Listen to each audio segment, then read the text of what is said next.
What is going on, Patriots fans? This is Jay Speck with another Mock Draft Monday here, episode 6. Support has been outrageous. Again, guys, I appreciate it so much. If you guys are new, please hit that like button, subscribe, and comment down below your thoughts on this mock draft. If you haven't watched the previous ones, you can go back. You can click on the playlist and watch the previous 5. Opening it up to a 4-round mock draft today, and we are including a trade. So hopefully you guys are ready for this. But without further ado, let's jump right into the video.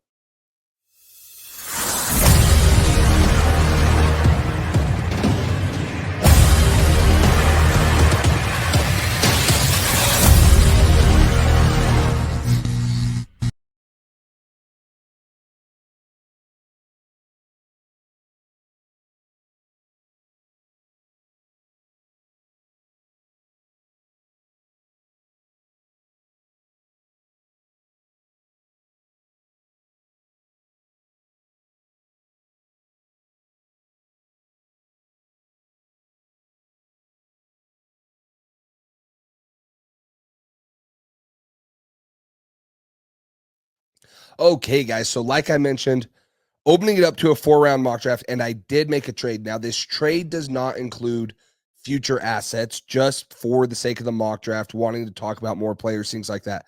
The possibility of it including future draft picks is very, very high.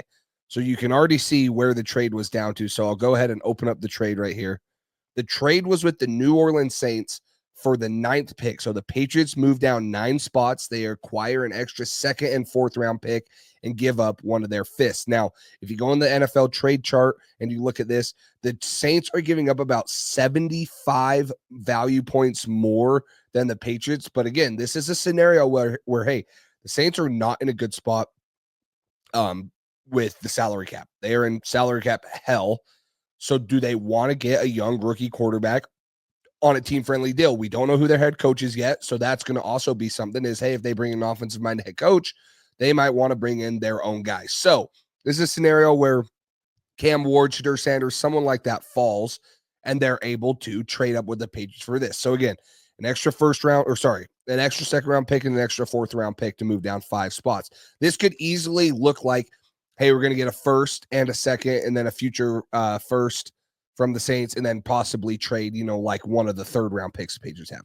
Could potentially look like that if you want to get future assets, but again, just wanted to keep it like this.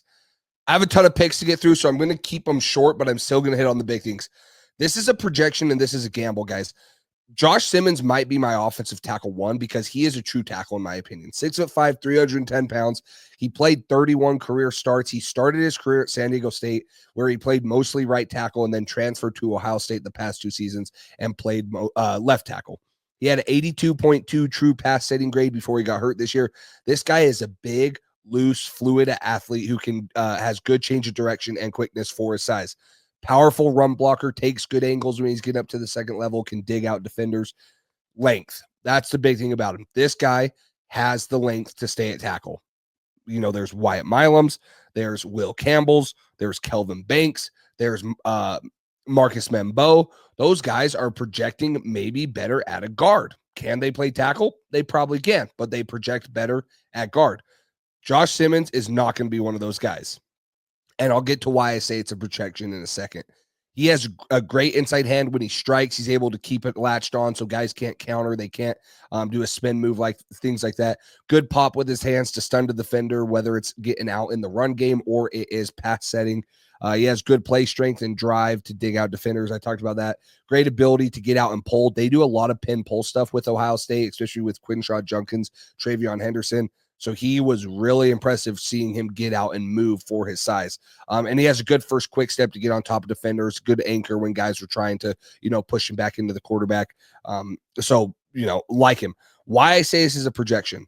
Okay, he had a season-ending knee injury against Oregon, and a lot of people's concerns were he put up really good tape the first 6 games, but it was not against NFL competition. He did face Mike Green a little bit at Marshall, but he did not play. He was not even in the Big Ten schedule before he got hurt. He got hurt in, the game when they played Oregon, which was the biggest game, and it was early. He had a knee injury. So season-ending knee injury, you won't see him test. You won't see him do any of that pro day stuff. You'll kind of get some of his measurements.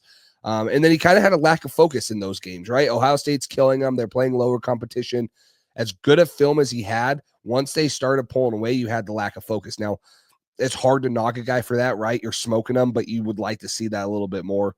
And then, like I said, why he's probably more of a projection at this point, and this might be high for him, is because he's not going to be ready until NFL training camp. Now, that's a good thing. You'll get him in and let him do some of those things, but he's probably going to miss NFL OTAs. He's going to miss rookie mini camp, stuff like that. So this is a projection. You don't get to see how he tests. You don't get to see how he is coming off that knee injury. They'll get in. They'll have the medical stuff, but we'll see how it is. I really like this guy. He reminds me a lot of Christian Darrisaw. Big physical athlete that moves well, has that length. And Christian Darrisaw has been a really good offensive tackle for the Minnesota Vikings. So, again, a bit of a projection. But for me, if this guy's fully healthy and everything checks out, he could be offensive tackle 1 with the film he put on this year. The second round pick, this is a guy that in my opinion, I don't think he falls this far, but he did in this mock draft. So I wanted to take him and I wanted to talk about him.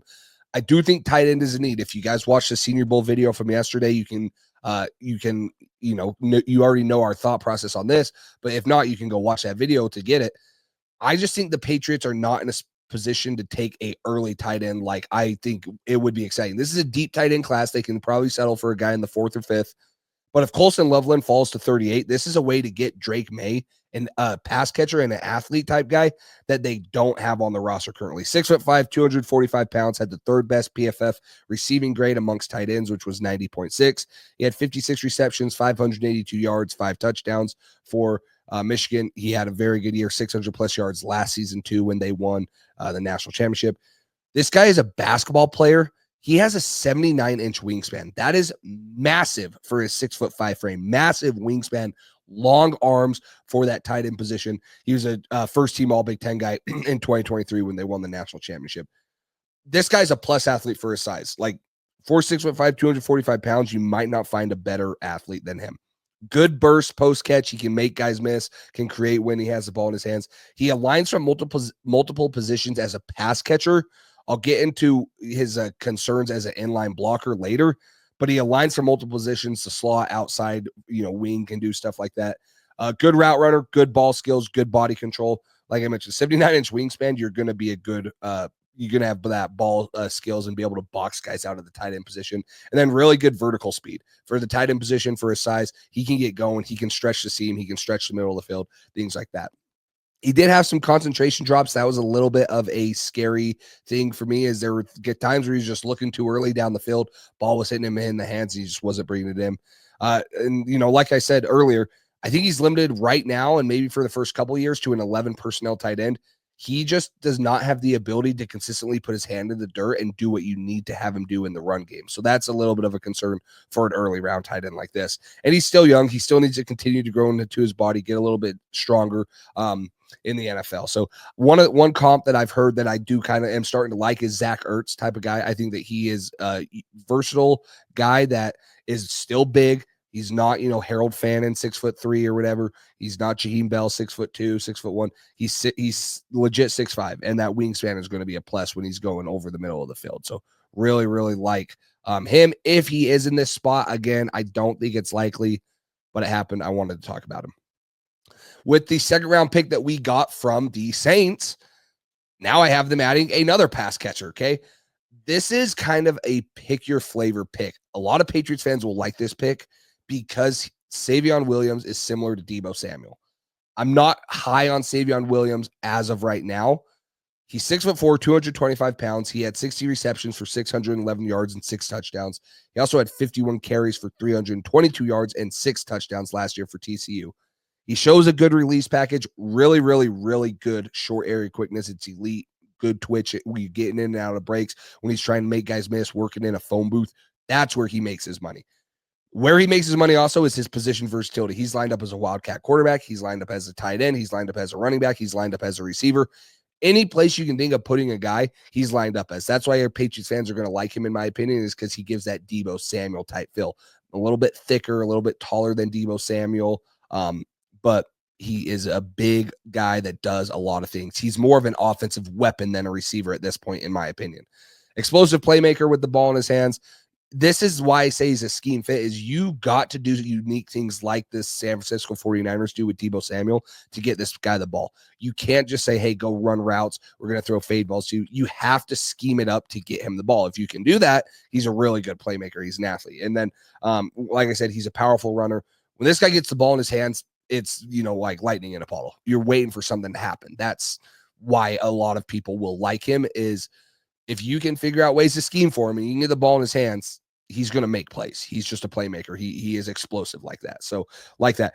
Still Ra's a route runner. He's not just a true wide receiver. That's just where I don't see him right now. He's not going to come in and be a great separator consistently. He has a good release package, but he's raw in his route running. He has concentration drops also. He's very scheme specific.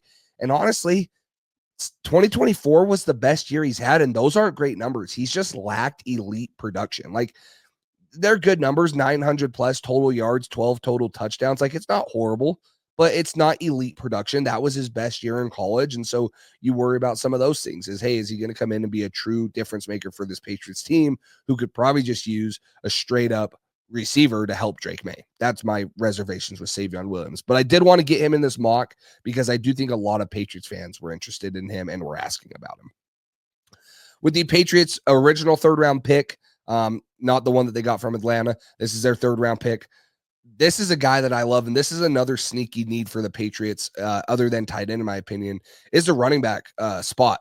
I like Travion Henderson. He's 5'10", 208 pounds. He was a first-team All-Big Ten in 2023. He was the 2021 Freshman All-American team. 145 carries for over 1,000 yards. He was 1,010 yards this year and 10 touchdowns. He had a whopping 7 yards per carry this year. Sorry. He had the 5th best rushing grade, 91.8. That's behind Ashton Genty, Amarion Hampton, and Cam Scattaboo. Right. Great things right there. He had 4.43 yards after contact per attempt, which was 11th. And he also had 21 carries of 15 plus yards, which was 15th. So explosive, does good things, won the national championship. Some of the concerns are his, what he's done injury-wise. He has been injured the last 2 seasons. He's not the biggest receiving threat out of the backfield. And he doesn't really break many tackles. He doesn't have the best balance. So if you tackle down at his legs, he doesn't run through contact. He makes guys miss and can get arm tackles, but he just doesn't have the crazy balance like Cam Scattaboo, Ashton Genty, things like that. His best attribute is his vision and his patience. He waits, and when he sees it, he hits it. His eyes and his feet are in sync. He knows where he wants to go. Once he sees it, he has no wasted movement. He gets downhill. He has explosive breakaway speed that goes into the 21 carries of 15 plus yards. Like, you hear it all the time. He has home run speed. He can hit a home run at any time. You saw that multiple times in the college football playoff too. If he gets the edge or he breaks through and there's, he's not getting contacted until the second or third level, good luck catching him. It's really hard to. Good change of direction skills, and he's a willing pass blocker. I wouldn't say he's the most polished pass blocker, but he will step up and strike linebackers when they are blitzing. He's not afraid to. He steps up. He puts, his hands on them. He puts his head on their helmet and things like that, and he'll stun them. So I like that on the, he's not productive in the passing game, but he can be productive as a third down pass blocker so that you can pick up some of those exotic blitz packages that come in the NFL. With the Patriots' third-round pick they acquired in the Matthew Judon trade, let's go back to the trenches. Let's have them take Jared Wilson. He's a center out of Georgia, 6'3", 310 pounds. He had the best true pass set grade at 90.5 amongst interior offensive linemen this year. He only allowed 1 sack playing in the SEC. Those are good numbers. He's going up against some of the best competition. This guy has really good tight hands on his punch, good leverage. When he's getting in the run game, he's able to combo block, dig guys out, whether it's a nose or it's a 2-eye. He can dig them out, create good running lanes for the running backs. Really good upper body strength. That's what you expect from a center. They're not going to have that length, but they got that good, thick upper body strength and really good quickness. They do pull with him a little bit. It's good to see him get out on the edge. You can do a lot of things if you can pull the center, get him out there, and then obviously getting up to the second level at backers. His length is what's going to be a knock on him. That's why he's projected as a center. It's not a bad thing, right? Not everyone can have 34-inch arms. You got to have some guys who are a little bit stouter and can hold up in the interior. That's why he's projected there. He can get overextended at times. He did miss 2 games with a lower leg injury this year. And then he only had 1 year of starting experience. He only started for 1 year at Georgia. So that's a little bit of a concern. Maybe, hey, he is going to get better. He still has time to grow. He hasn't played a ton of football. But also it's like, hey, inexperience, this guy might take a little bit, but that's also good, right? The Patriots situation, expect David Andrews back this year. This guy could sit behind David Andrews and potentially take over in 2026 or maybe even 2027. In the 4th round, this is the one that the Patriots originally have. This is not the one that we included in this trade. Going back to the trenches, right? So Josh Simmons is a true left tackle. Chase Lunt is going to be a true right tackle. This guy is massive. He came in at 6'6¾", 295 pounds. He had the 11th best run blocking grade at 87.0. He had a 88.0 zone blocking grade, which is 8th. This guy is an elite outside zone blocker. His range to be able to reach even wide nines or outside backers that are outside of him is insane. It is actually impressive how big he is and how well he moves and gets out of his stance. He's a 4-year starter for UConn at right tackle. He's really twitched up for his size, good lateral quickness, can mirror defenders in the pass game. And he can actually set, like I mentioned, he has the range to get out there in the run game, but he's good versus speed. When he faces the speed rushers, he can kick step back. He can get there. He gets good pad level. And so, he can kind of gain ground as he's getting there with the long strides that he does have. He is a little bit light. I said he's 295. That's a little bit lighter for his 6'6" frame. That's just, you would like to see him get probably up to 310, 315. So putting on some NFL strength, that does show up a little bit. He doesn't anchor the best when they do go speed to bull. So putting on a little bit more lower body strength would help him a little bit better. And then he was supposed to be in the Senior Bowl, but they don't have his measurements out, and I don't think he participated. He has below average arm length. So I'm really interested to see when that does come out or when he does go to the combine, what his arm length is for a 6'6" guy. I don't even think it's going to be 34 inches. Like that, it's going to be weird. It's going to be in the 33s. And I feel like for a guy his size, he should probably have a little bit bigger arms, but still, he's going to be a right tackle. You're not going to put this guy because of his height and stuff. You're not going to put him inside. You just, the elite length that you think of that he probably would have with his frame, he doesn't have. So that's a little bit of a weird situation. So, and then with the 4th round pick, the Patriots got from the Saints here. I have them going back to Ohio State. You can see, hey, I like winners. I like taking guys that are experienced and have won a lot of football games. These 3 guys, Josh Simmons, Travion Henderson, and now Denzel Burke, have done that. Denzel Burke, 6'1", 193-pound corner out of Ohio State. He had 21 coverage stops this year. That was first amongst all corners. He was a first-team All-Big Ten in 2023. This guy was projected to be a first-round pick if he would have declared last year. He didn't.